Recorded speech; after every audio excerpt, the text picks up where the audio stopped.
Not only are you to marry in the Lord, as we would put it as Christians, two, he says, get rid of all the stuff that they had that would entice you to go serve those things.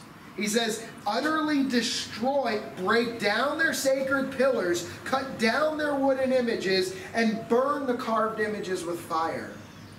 Get rid, and listen, let's take the principle out of this. Get rid of anything in your life that causes you to look back to your old life.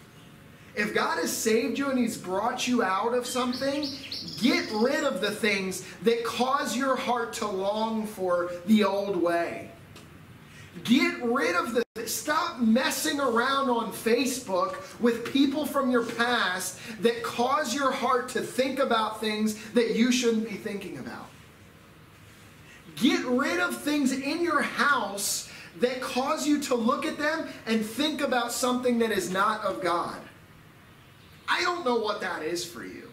I know in my life, as I began to take inventory and look at certain things, listen, I love people. I love even some friends. I even love doing some things. But when I came to the Lord, I realized there were some sacred pillars in my life, and there were some altars or wooden images, quote unquote, that used to remind me of things that I didn't want anything to do with anymore.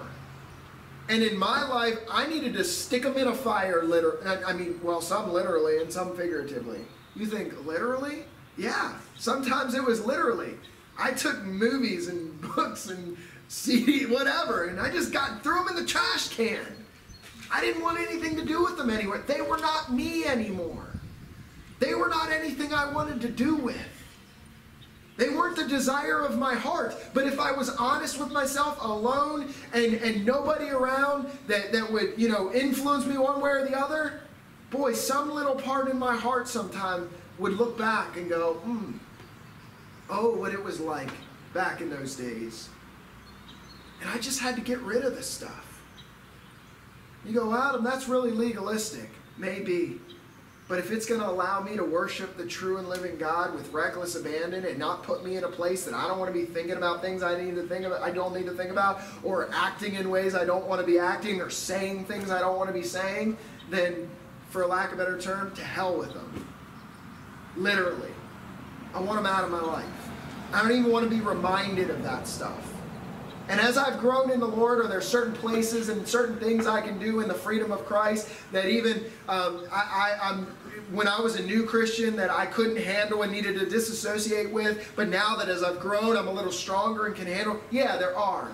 But at the same time, we need to be honest with ourselves. God's second thing that He said was get rid of the stuff that causes your heart to go astray. Look in your life. What is causing your heart to go astray? What is causing you to long after things you should not have anything to do with? Whatever it is, stick it in a fire. Figuratively or literally. Get rid of it. Because you will be enticed back to it. It's our nature.